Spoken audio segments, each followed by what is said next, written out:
So today's webinar is not your usual presentation from one speaker.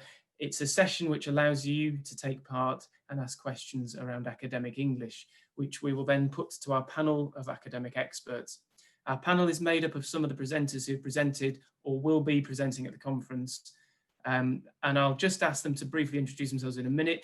But first, I'd like the moderator, Peter, Luke and Tony, to introduce himself just briefly and say who he is. So over to you, Peter. You're on mute.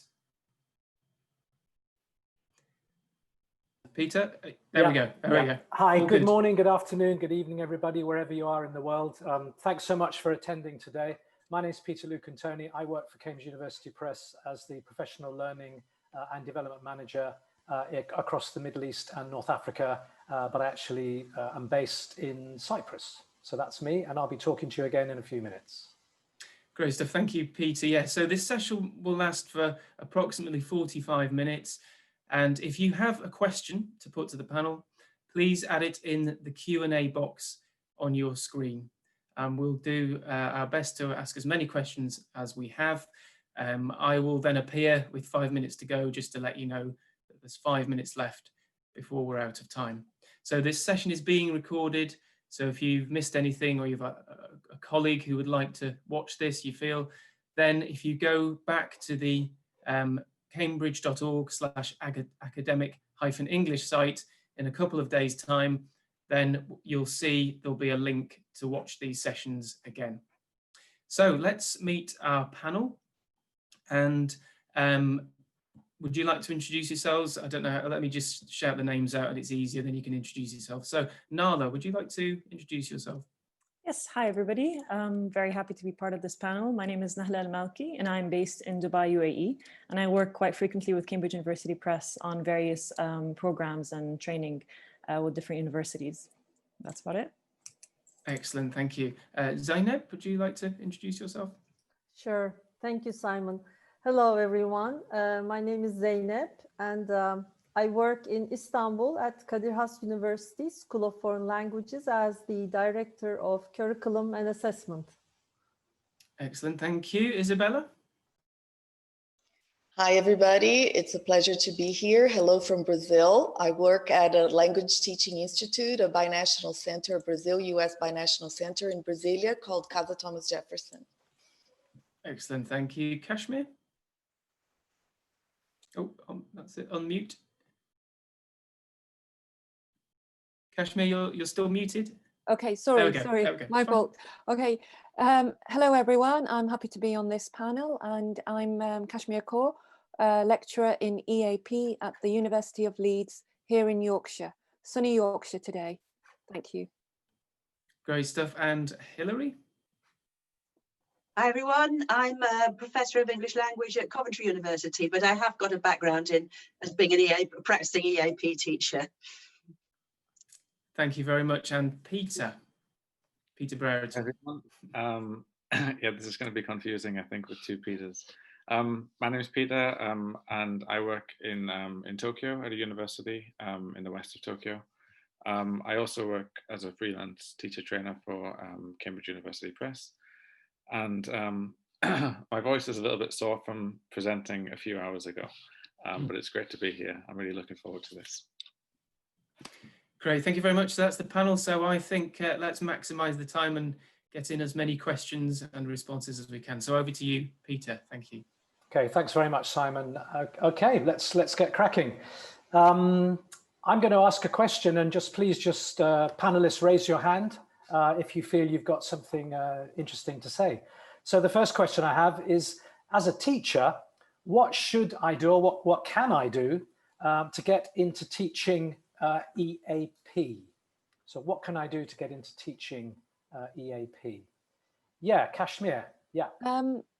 I'm talking from the experience from my institution, which is the University of Leeds. And the pool of EAP teachers has changed over recent years. It's now very, very competitive. And what the university is now asking for is qualifications such as Delta or a master's. or even to some extent a PhD, some teaching experience, particularly in EAP and not just general English. However, there are opportunities, particularly during the summer, when there is a huge demand for pre-sessional teachers. Right, yeah. So one way to get into teaching is to try and teach on a summer pre-sessional and then develop your to get a bit of qualifications. experience. Yeah. Yeah, Mhm. yeah. Okay, great. Thank you. Hilary, do you want to add something, and then Peter? Just very quickly, the Baleap site, BALEAP, is a good place to start looking for information about training and so on. Yeah, yeah. Okay, thank you, Hilary. And Peter, I think you wanted to say something. Sure. Just to add to what Kashmir said, I think it's actually it's quite context-based. I think in the UK, it's really great to see that CELTA and Delta are kind of recognised as teaching qualifications. I have both, but I had to get a master's in order to teach at a Japanese university. And I think that sometimes I think the most difficult thing is getting that experience of EAP without having experience of, like, how do you get that first level of experience? And for me, that was, it came from working at a language school. I was working at the British Council, and the British Council had classes that were kind of IELTS-esque, and they also had classes that were EAP at universities. And that really helped me to get kind of without being an EAP teacher, to get a little bit of EAP experience. And then I went from that from strength to strength. But I think it does depend on the context as well. Sure, yeah. Okay, thanks very much, everybody. Just a reminder to our audience today, if you have an additional question, can you please put it in the Q&A box, which should be in the menu bar at the bottom of your screen, not in the chat box, because there's too many things happening in the chat box to monitor it. So please use the Q&A, and we'll get to those when we can. Okay, second question. This is from Ana Maria, who's based in Barcelona. And she says, what are the main challenges that learners face in developing effective academic writing skills? So anybody like to answer that one? Nahla, and then Isabella, and then Zeynep. Okay, so Nahla, if you'd like to go first.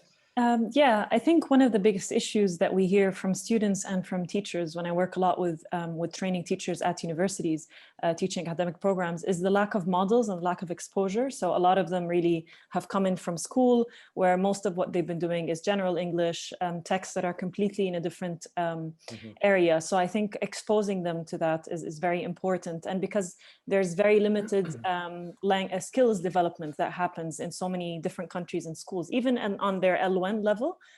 So once they go to do that in English, it's a completely new territory for them. So I think that's an important area. Yeah, okay, great. Thank you, Nahla. Isabella and Zeynep. Isabella first. Yeah, I'd like to add that, yes, I absolutely agree with Nahla. And I think it's the lack of familiarity with the genre and adapting to the genre, especially in my case, in my context, in which, you know, we speak a Romance language, and the way of writing, right? The structure of the writing in academic writing in English is very different from the structure in academic writing in Portuguese. So even if the student is familiar with academic writing in Portuguese, it's hard for them to adapt to the different structure of writing, the kinds of sentences, the kinds of words, etc. So they tend to produce very long sentences, and so it's really, so I think exposure to the genre and genre analysis are fundamental for this. Okay,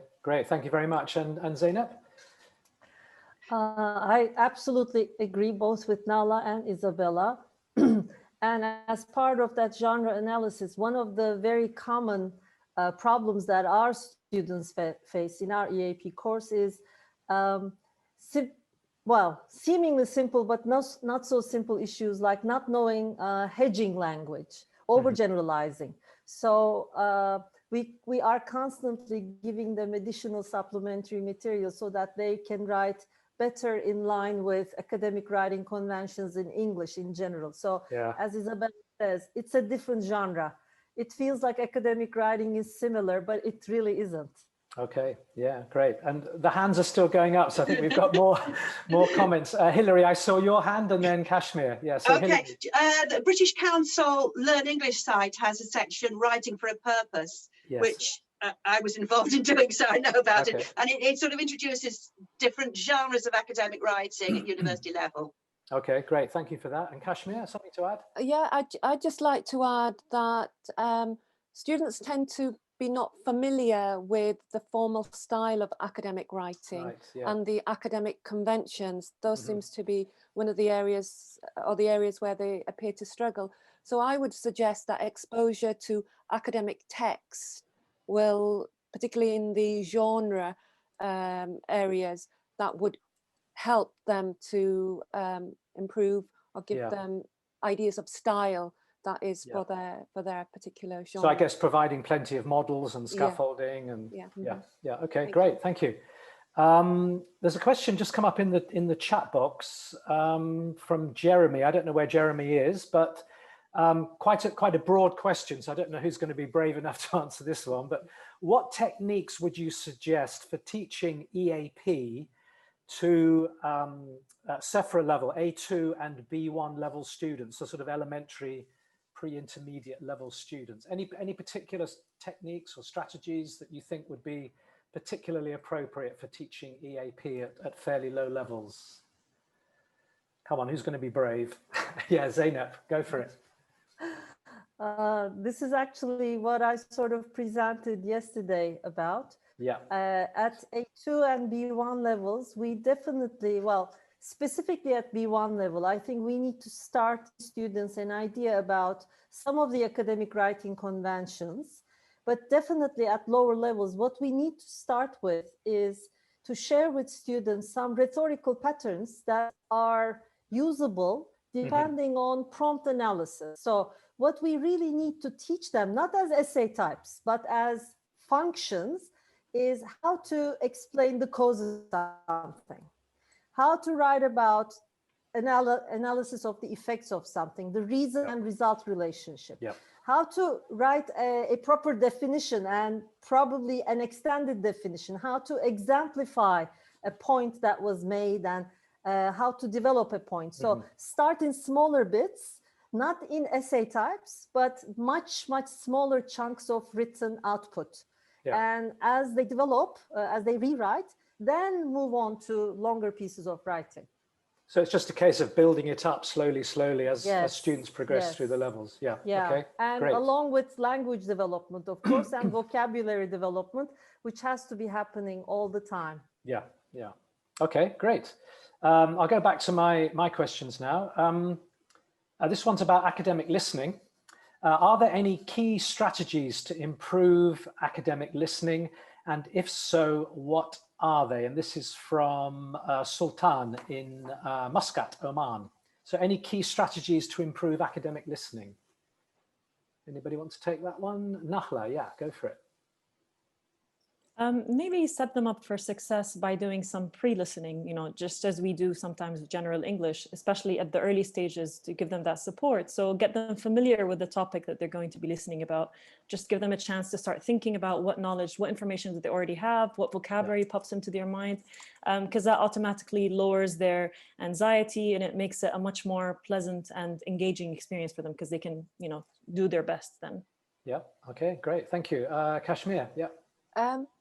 I was thinking that perhaps another way to engage students in listening is to do short podcasts where you could have conversations with fellow teachers or fellow students, and then work up a quiz on Google Docs or some other platform to test their comprehension. But smaller chunks of, say, 10, 15 minutes would be quite useful, because these days podcasts you can listen anywhere. Yeah, absolutely. Yeah, Peter, and then Isabella. Yeah, just to kind of develop or to add to what Kashmir was saying, I think that when with academic listening, one of the main differences is the kind of the length that, like we're talking about with listening to lectures, and that's often one of the biggest challenges. So I find sometimes that giving students more awareness about what they're listening for, trying not to understand every word, but get the main message. As well, most good lectures have some sort of structure, and it's easy to kind of, it's really important for the students to be able to notice when the topic's changing, and to be able to make effective notes and things like that as well. So I guess being able to listen out specifically for signposting and right, exactly, yeah. And drawing their awareness to that. But I think the idea of podcasts and things is a great idea, because they do very similar things when we're listening to when they produce podcasts. Okay, great, thank you. Isabella, you wanted to add something? I'd also like to add that it's very important to teach them note-taking skills. We tend to take for granted that everybody knows how to take notes, but not necessarily. So a good way of helping students develop academic listening skills is help them take notes and pay attention to keywords and write them down and relate ideas. So this helps them organize the ideas and listen and try to get a sense out of it. So as you will see in all my answers, and if you attended my talk yesterday, I'm all for explicit teaching of everything and not taking things for granted and not just counting on inductive learning processes that may not happen on students' minds. Okay, great. Zainab, you want to add something? Yes, can I just wholeheartedly agree with Isabella on this. Explicit teaching is the key. And I love the idea of podcasts. I use them in my classes and I recommend our teachers do. But we need to prepare guided listening tasks so that they can get the most out of those podcasts as much as possible. Because if you let them listen to podcasts without a particular task in mind, they're going to give up so easily. And then turning what they listen to in a podcast into a short piece of writing, I think is an excellent combination of what needs to be happening in an EAP environment. Okay, great, thank you. So, I mean, the question was, are there any key strategies to improve academic listening? I think a lot of what we've heard is that there are, but also a lot of what we would normally do with general, non-academic listening still holds true, and we still need to embrace those particular strategies. I mean, Nahla was talking about pre-listening activities. So, that's obviously the same, whether it's academic or non-academic. That's great, thank you very much. I'll just go back to the Q&A. This is from Najla. I don't know where she's based, but the question is, one of the most important questions I have is more explanation on developing an argument in an academic essay. How can I motivate my learners to expand and elaborate their arguments? That's a good one. Anybody like to take that one? Kashmir, you want to start? Thank you. Yeah, I will start. So I'm taking that the student knows the structure of an argument, so they want to expand it. So I would suggest then reading, research, having more support to the claim that you're making or the position that you are arguing. So widen your knowledge about it, and then when you do, you can give authority to the point that you're making and reference it appropriately with the sources. That's what I would say. Read, and read. Okay, yeah, great. But, great. specific reading to the area. Narrow it down, yes. Yeah. Okay. Anybody want to add anything? Hilary, is that your hand up then? Yes, it was. Okay. I suppose I'm turning the question around a little bit. Of course, argument is really important in academic writing, but not a lot of academic writing, undergraduate level at least, doesn't contain arguments. And so it's not always, there's lots of writing that should be practiced that isn't arguing, actually, if you look at the writing that's produced at undergraduate level. But I agree with Kashmir that if you do want to argue, then bolster it up with evidence from sources and learn about things like reporting verbs and how to cite. Obviously, it's very important. Yeah. Okay. Great. Anything else? Interesting. You've just mentioned citing things, Hilary, because maybe you'd like to stay with your mic on, because my next question was my students struggle with the whole business of including quotes and referencing them appropriately in their academic work. Do you have any tips to support them? And that's from, I think it's Jan in the UK. I think it's important to have a clear idea about why you're citing, because there are different reasons for citing. In some cases, it's not to support an argument, it's simply to show evidence of where information comes from. So you're not taking issue with your source, you're simply saying this piece of factual information, which I'm not going to query or discuss, it comes from this place. So that's a completely different type of citing from the kind of citing where you are saying what somebody else said and then discussing how valid it is.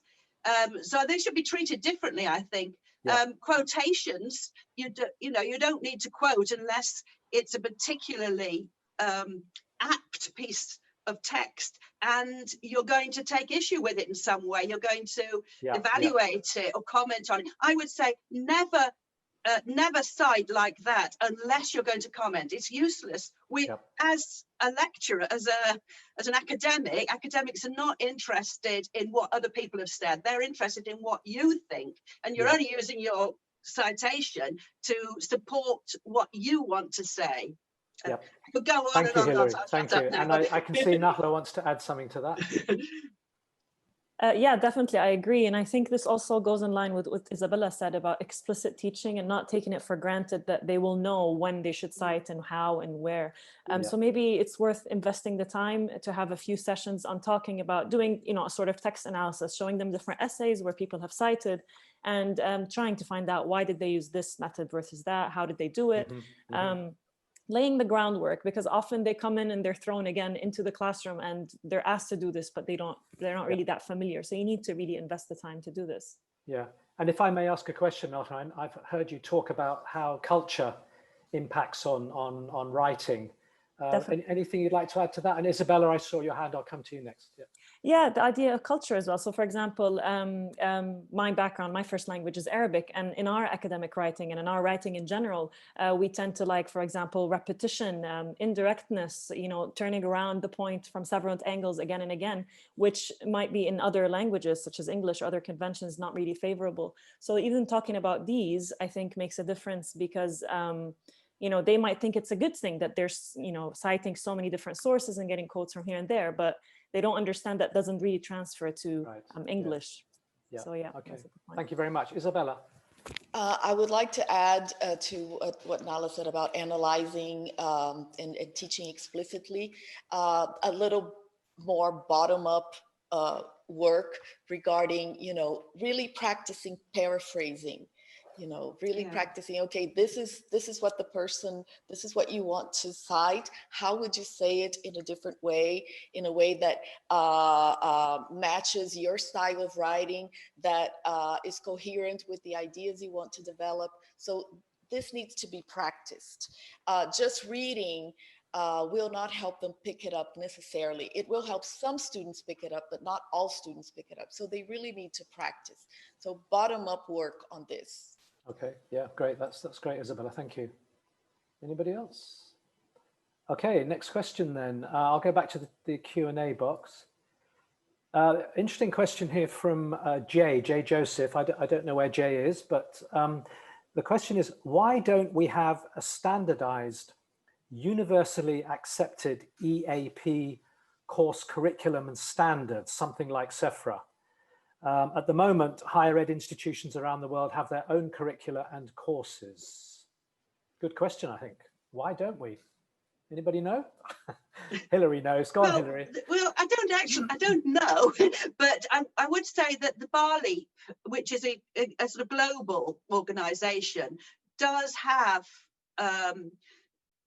it has these competence statements for EAP teachers, and it does accredit EAP courses, so that we're getting there. Right. I don't suppose it will ever be acknowledged all around the world in every single educational environment, because there are other political things going on and Sure. all kinds of reasons why it can't be universal. Yeah. Okay. Thank you. Anybody want to add to that? Yeah, Isabella. I don't think it's even feasible to have a standard world curriculum for anything, because, you know, everything is context sensitive. We teach in different contexts, and our students have different goals, etc. So I don't think it's possible to standardize curricula or practices to that level, because, you know, it's context is very important in the decisions you make, and we're not people are not the same everywhere. We have to respect diversity and cultural backgrounds, etc. Yeah. Okay. Great. Thank you. Kashmir. Can I just add, I echo what Isabella and Hilary have said, but I just want to add that for standardization, Bali competencies is a good place, because most institutions have Bali credited, so they have that competency standards that they adhere to. Yeah. Okay, great, thank you. I'm just going to stick with the Q&A because I think there's a really nice question, a very honest question from Nazla. I think that's Turkish. Yes, I think, yes, it must be Turkish, Nazla. And Nazla's question is, what would you recommend to a junior ELT student? Maybe the meaning there should be teacher for professional development. My goal is to teach EAP. However, I'm not really confident in my teaching. So any advice for Nazla? Go on, Zainab, you must be ready for that one. First of all, I'd like to wish Nazlı a lot of luck. Yeah, me too. Me too. We all do, I'm sure. Yeah. Yes. Unfortunately, learning how to teach EAP is not taught in a lot of courses. Yeah, yeah. They simply don't exist. So what we need to do, and I always recommend this to my colleagues who are starting out in the profession, who are in the same shoes as Nazlı. Yeah. Well, start by becoming a very good general English teacher first. I think that's the key, because when you actually are a good teacher who cares, and obviously she is one of those people because she wants to improve, I think as you improve the way you teach, as you gain experience, then teaching EAP is only an addition to that. Any ELT teacher can actually become an EAP teacher, in my opinion. It just takes years of practice and then a chance to step into that environment. And if Nazlı is interested, we might be able to offer her a position maybe in the future. So okay, we should I hope you heard that. Keep in touch. Yeah. Zainab's offering you a job. Not yet, not yet. And we've got it on recorded as well. Okay, nobody. Kashmir, yeah. Yeah, can I just add to what Zainab said?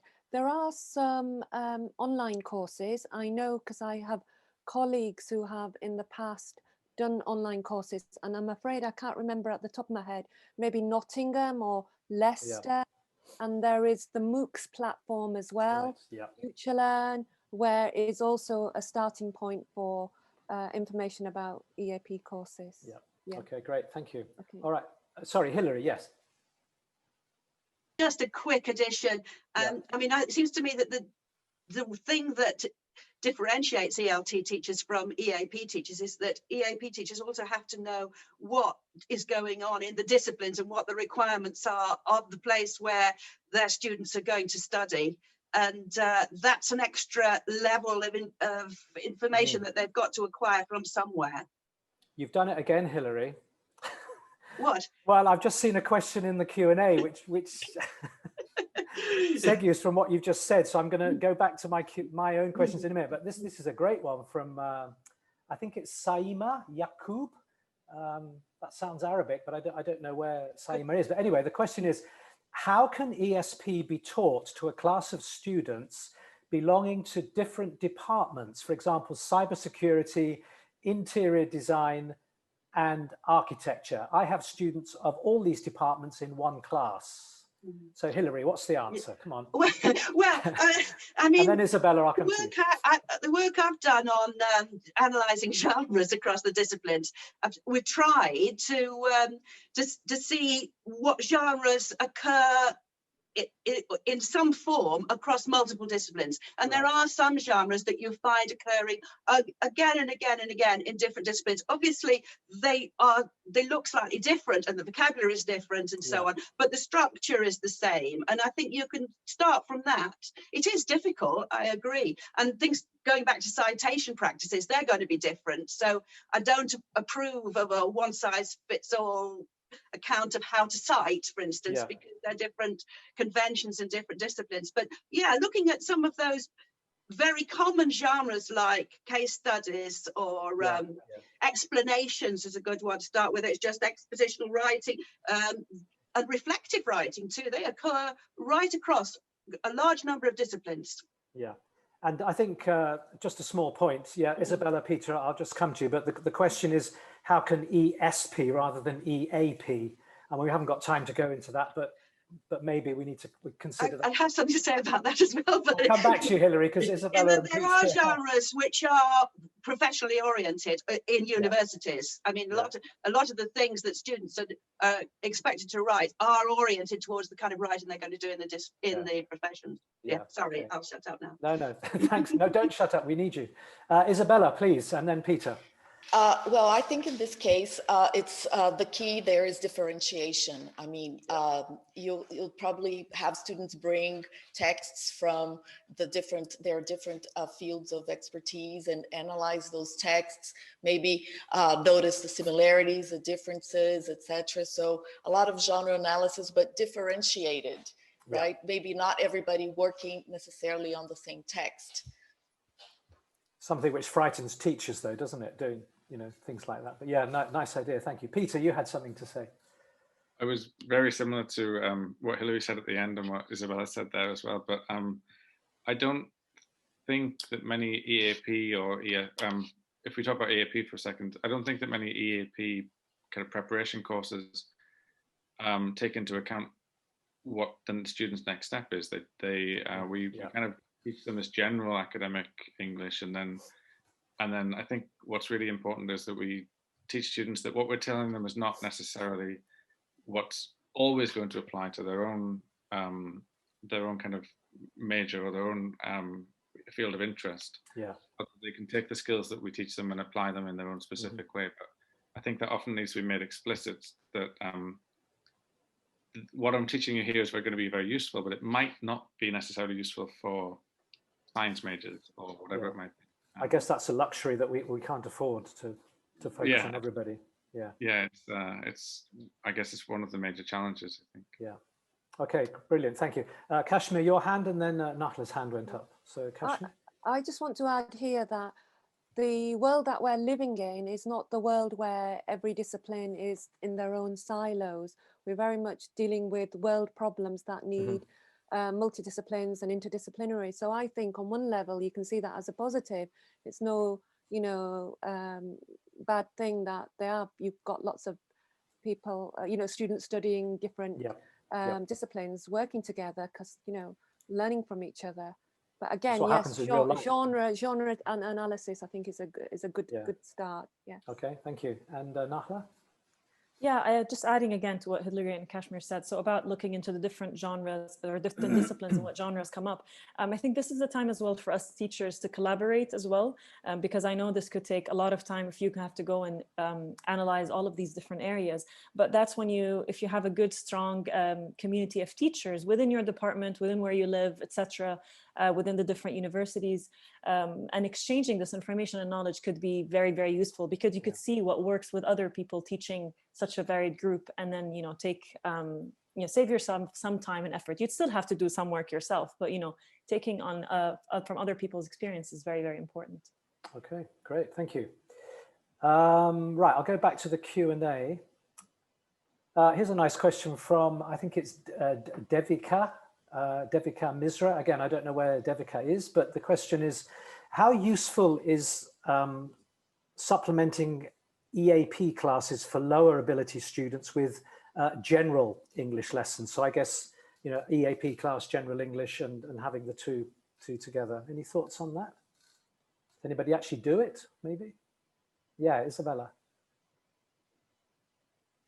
Well, I think in general English should be the start of everything. I think that, you know, for very, very low levels, you can't build up on, you can't build academic English out of nowhere. So you will need at least 1 year of general English and then go on to work with academic English more specifically. I mean, from my experience teaching, you know, true beginners, the language they need to learn is the same. In the beginning, and only after maybe at the A2 level can you really focus more explicitly on academic English. I don't know what my other colleagues think about this. Let's find out. Yeah, Zeynep. Yes, absolutely. In order to be able to move on to the EAP type of language and EAP type of production that is expected, first of all, learners need to establish a good base of general English, good base of vocabulary, so that they can start producing longer stretches, keeping in line with the expected academic writing conventions and so on. Mm-hmm. So I definitely agree with Isabella here. Okay, great. Anybody else? Okay, I'll move on to another question. This is from, which one should we have? Yeah, this is from Carlota in Mexico. She says that some of her foundation year students are very nervous about delivering academic presentations online. She specifically says presentations online rather than in the classroom. What can I do to help them overcome their anxiety? And at least two of you are nodding your heads as if, yeah, we know that problem. So Zeynep, go for it. Yeah, well, public speaking is a great fear, whether it's in front of people or in front of a screen. Yeah. And I think I read some research saying it's actually bigger than fear of death for many people, speaking in front of a group of people. Mm-hmm. So I totally understand it. I get it. But it takes practice, and research also shows that it can be improved. You can get much better at it, and anxiety levels do decrease as you do more of it. What I recommend to my students, and this is going to sound silly, but speak in front of a mirror, record yourself, watch what you are doing, and record yourself again. Yes. Before you do the actual thing. These may sound like small tips, but I think they have proven to be very effective. Yeah. And of course, regular teaching strategies of trying to guide our learners, trying to say, well, this is really not that big of a deal, and we can do it, everyone can do it. Encouragement, basically. Yep. Okay, great. I saw Isabella, then Hilary, then Peter, then Nahla. I'm trying to be fair. So, Isabella, yeah. I would say practice, right? And now we have such great tools like our own phones to record ourselves. So I would say, and I really like the idea of doing the same thing over and over again, because the more you try to give the same speech more times, you become more concise in your language, you become clearer, you elaborate on your ideas better. So I would say, just like we work with process writing, let's work with process speaking. So students record their speeches, give feedback to each other, do self-assessment, get teacher feedback, record again, get more feedback, record again until they're happy, until they have reached, until they feel they have reached the standard that they want to reach. So doing it over and over again and getting feedback over and over again, I think that's the way to go to develop this skill. Thank you, Isabella. Hilary? Yes, it might seem a bit blunt, but I always tell students and young colleagues, it's not about you. If forget about you, it's no one's interested in you, it's the message and the audience. Think about your audience and don't think about yourself. And then, what do you want to communicate? That's once you focus on that, you're less self-aware and you're less worried about whether you're looking right or things like that. That's what I tell Okay, them. great. I don't know if Thank it you. works, but Yeah. Thank you, Peter, and then Nahla. To go more specifically to the online aspect of the question, Yeah. Something that I'm dealing with my presentation course at the moment, we've kind of explicitly said that normally it's a traditional presentation course where you would teach more about kind of standing up and pointing at things, but looking at the audience, and and we've done a few lessons on things like managing. I mean, it's very simple, but managing PowerPoint and Zoom, or looking into the camera when you're speaking, and just those kind of things, the little things that sometimes make people quite nervous at using technology, I think. We've all done it this week, or we're about to do it this week as well. And it can be quite, if you're not confident and the movements are not smooth, if you don't know where share screen is and you can't find where your PowerPoint is, all of these things add to the kind of the minor little things, but I think they all add to anxiety. So what we've been practicing in class is making sure that what you share for the audience is what you want the audience to see. You can still see your presenting notes. That you're looking at the camera, that you manage them, that you kind of check that they can hear you, things like that. So that it's a little bit different. I think we do need to. It's going to be a really important skill, because I don't know how many more kind of. I think the future of presentations is going to be online presentations, and the future of conferences will be this kind of conference. So I think this kind of skill is going to be more and more important. Yeah, brilliant. Nahla, final comment on this one, and then I think we've got time for one more question. Yeah, I'm a strong believer as well in modeling things to your students and sharing your own personal experiences. I think that's very highly motivational. So from my experience, it works with me when I tell trainers or students that I sometimes am nervous as well, and I do have these fears or these anxieties, and this is how I deal with them. Sharing your own experiences, especially if you're working with students for a very long period of time or a stretch, building that bond with them, making them believe that you understand how they feel is very, very important. I mean, I know all of the other strategies, of course, the practical things are good, but this as well, I think, gives that safe feeling within the environment is very important. We've got great. Thank you very much. Final question, I think, Peter, last couple of minutes. Sure. Quick fire final one. Yeah, very, very quickly. I'm going to go back to the Q&A, and I've selected this question because this is from Saeed Al-Habashi, somewhere in the MENA region, I guess. And the reason I've chosen his question is because he says, sadly, in each session, I ask questions, but they're never answered. So hopefully we can give a quick answer. Saeed, one of the reasons is there are 250 questions in the Q&A, and it's just impossible to answer all of them. But anyway, his question, he's actually got two, but I'm only going to let you answer one. He says, how as teachers can we implement the idea behind learning in chunks? And he references Michael Lewis, the lexical approach, which is more about general English, but I think it's important in the academic world as well. So as Simon says, we've got 60 seconds. So first, hands up. How can we implement the idea of learning in chunks in academic English? Yeah, Kashmir. You're on mute. Sorry, okay. Learning in chunks. Again, for subject-specific language, that might be good to learn in chunks instead of learning in individual words and word families. I think, sorry, at the top of my head, that's all I can think of. I would agree. Yeah. Anybody like to add? Yes, Peter. And then Zainab. Kind of returning to the presentations, but I think also in academic writing, there are lots of semi-fixed phrases that we do kind of rely on. I think it's important that students realize they can't just lift kind of entire chunks from other people's work. But if you're looking at models and you see set phrases like signposting phrases, like structural phrases, those kind of semi-fixed chunks I think are really useful for students to be able to kind of to develop their vocabulary rather than single item verbs and nouns and things, which can be quite. Yeah, great, thank you.